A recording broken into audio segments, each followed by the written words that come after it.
Berto, kailangan na natin umalis dito. Alam na nilang tungkol sa ating dalawa eh. Ano ba? Halika na. Kailangan natin umalis ngayon.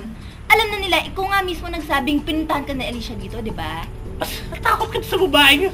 Hindi ka ba bilib sa lakas ko sa mga bebo? Hay nako, buti kong yun lang. Tingin ko, alam na rin nung kababata niya na si Pilang, tsaka nung kasintahan niyang si Cesar. Sama ng tingin sa akin eh, parang pinaparinggan ako.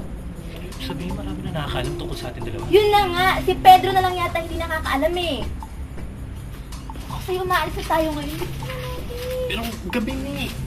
Ano gusto mong mahuli tayo ng mga tao dito? Halika na, kung umaalis na tayo ngayon, ando na tayo sa pupuntahan natin. Delikado ngayon, madilim na. Wala akong kaya nga bibilisan natin eh. Dito tayo naman sa bitukang manok. Dali! Oo! Eh, delikado dun na. Eh, dun mabilis eh.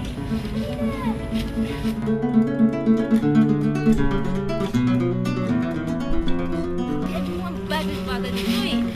Nakukulit kita mo. Naku, maayos. Sabihin, alam mo ba?